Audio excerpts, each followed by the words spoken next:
پاکستان کے کھربوں ڈالر مالیت کے غیر استعمال شدہ معدنی وسائل کو اسٹریٹجک معاشی ترقی کی بنیاد بنانے کے حکومتی حکمت عملی دی نیشنل انٹرسٹ میں شائع مضمون میں پاکستان کے معدنی شعبے کی اصلاحات کا تفصیلی احاطہ کیا گیا۔ دی نیشنل انٹرسٹ کے مطابق پاکستان کے پاس کھربوں ڈالر مالیت کے معدنی وسائل موجود ہیں۔ پاکستان مائننگ پالیسیوں میں اصلاحات کر کے انہیں عالمی معیار سے ہم آہنگ کر رہا ہے۔ شفافیت اور بین الاقوامی شراکت داری سے پاکستان اہم معدنیات کا اسٹریٹجک مرکز بننے کی جانب گامزن ہے۔ پاکستان منرلز انویسٹمنٹ فورم 2026 کے ذریعے عالمی سرمایہ کاروں کو متوجہ کیا جا رہا ہے۔ اپریل میں شیڈیول PMIF 2026 کا مقصد پاکستان کو سرمایہ کاری کے لیے تیار مائننگ معیشت کے طور پر پیش کرنا ہے۔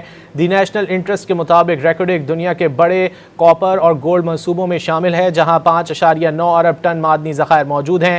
ریکوڈک منصوبہ اربوں ڈالر آمدن اور ہزاروں روزگار کے مواقع پیدا کرنے کی صلاحیت رکھتا ہے۔ پاکستان کے قیمتی پتھروں کی مجموعی مالیت تقریباً 450 ارب ڈالر ہے۔ قیمتی پتھروں کی سالانہ برآمدات صرف 5.8 ملین ڈالر ہیں، جو بڑے پوٹینشل کی نشاندہی کرتی ہیں۔ حکومت نے قیمتی پتھروں کے لیے پہلی قومی جیم اسٹون پالیسی متعارف کرا دی ہے۔ جیم اسٹون پالیسی کے تحت جدید سرٹیفیکیشن، ویلیو ایڈیشن اور نوجوانوں کی کاروباری شمولیت پر زور دیا گیا ہے۔ حکومت نے 5 سال میں جیم اسٹون برآمدات 1 بلین ڈالر تک بڑھانے کا ہدف مقرر کیا ہے۔ پاکستان لیتھیم، کوبالٹ اور نایاب زمینی عناصر میں عالمی سپلائی چین کا حصہ بننے کی صلاحیت رکھتا ہے۔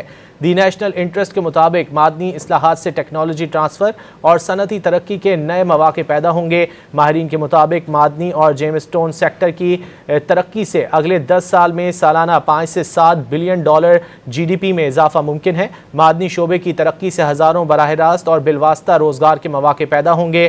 پاکستان خود کو عالمی معدنی منڈی میں ایک ذمہ دار اور قابل اعتماد شراکت دار کے طور پر پیش کر رہا ہے۔